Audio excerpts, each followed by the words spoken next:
Hello दोस्तों, कैसे हैं आप लोग। आज मैं आपको निप्पॉन इंडिया म्यूचुअल फंड के एक ऐसे शानदार एसआईपी प्लान के बारे में बताने वाला हूं, जिसमें आप हर महीने छोटा सा अमाउंट डालकर एक बहुत बड़ा फंड बना सकते हैं। अगर आप सिर्फ 2000 रुपए की एसआईपी भी शुरू कर देते हो तो 5 साल बाद आपको करीब 1,66,000 रुपए, 10 साल बाद लगभग 4,97,000 रुपए, 15 साल बाद करीब 10,40,000 रुपए और 20 साल बाद लगभग 21 लाख रुपए तक का बड़ा फंड मिल सकता है एवरेज मार्केट रिटर्न के हिसाब से। और सबसे बढ़िया बात यह है कि इसमें आपको एक बार में बड़ा अमाउंट डालने की जरूरत नहीं है। हर महीने बस 2,000 रुपये, 3,000 रुपये, 5,000 रुपये, जितना भी आराम से हो उतना डालते रहो और कंपाउंडिंग अपने आप अपना जादू करती रहेगी। तो आज मैं आपको इस वीडियो में यही बताने वाला हूँ कि निप्पॉन इंडिया म्यूचुअल फंड का यह कौन सा फंड है, इसमें एसआईपी कैसे शुरू की जाती है, इसका रिटर्न कितना है, रिस्क लेवल क्या है, क्या आपका पैसा सुरक्षित है, एक्सपेंस रेशियो कितना है, एग्जिट लॉट कितना है और यह फंड आपका पैसा कहां कहां निवेश करता है। इन सभी बातों को हम कवर करेंगे, क्योंकि किसी भी म्यूचुअल फंड में निवेश करने से पहले इन सब चीजों को जानना बहुत जरूरी होता है। साथ ही हम यह भी देखेंगे कि इस फंड का ग्रोथ पोटेंशियल फ्यूचर में कैसा हो सकता है। तो वीडियो को पूरा जरूर देखिएगा और अगर पसंद आए तो लाइक और चैनल को सब्सक्राइब कर देना। अब दोस्तों, निप्पॉन इंडिया म्यूचुअल फंड अपने आप में इंडिया की एक टॉप एएमसी है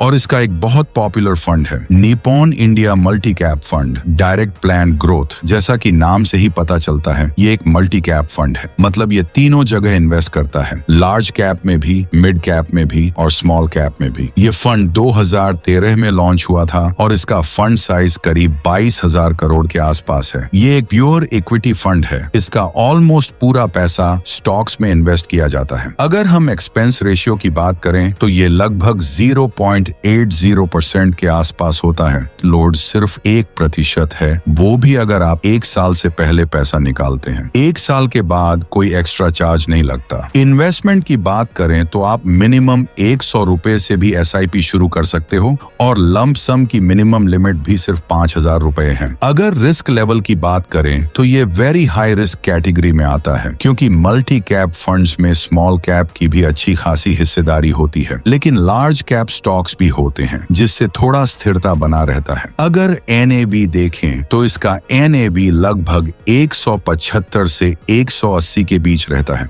मार्केट के हिसाब से बदलता रहता है। अब बात करते हैं कि यह आपका पैसा कहां निवेश करता है। लगभग 95 से 98% पैसा इक्विटी में लगा होता है। टॉप होल्डिंग्स में आपको ऐसे बड़े नाम मिलते हैं जैसे HDFC bank, ICICI bank, L&T, Infosys, Reliance, Tata Motors और कई अच्छे मिड स्मॉल कैप कंपनीज। अगर रिटर्न्स की बात करें, पिछले 1 साल में लगभग 30% रिटर्न, पिछले 3 साल में करीब 20% एवरेज रिटर्न, पिछले 5 साल में करीब 23 से 25% एवरेज रिटर्न। अब टैक्स की बात कर लें, अगर आपका प्रॉफिट 1 लाख रुपए से ऊपर है और आपने इन्वेस्टमेंट 1 साल से ज्यादा रखा है तो long term capital gain tax 10% लगता है और 1 साल से पहले बेचोगे तो short term capital gain tax 15% लगेगा। अब एसआईपी की एक छोटी सी कैलकुलेशन देख लेते हैं। अगर आप हर महीने 3,000 रुपए एसआईपी करते हैं तो 10 साल बाद आपका अमाउंट करीब 11 लाख रुपए तक हो सकता है। अगर 5,000 रुपए की एसआईपी करते हैं तो 10 साल बाद लगभग 18 लाख रुपए तक हो सकता है, एवरेज रिटर्न्स के हिसाब से। तो दोस्तों, ये था Nippon India multi cap fund का पूरा डिटेल और इसका पूरा ग्रोथ पोटेंशियल। ये लॉन्ग टर्म के लिए एक बढ़िया ऑप्शन हो सकता है,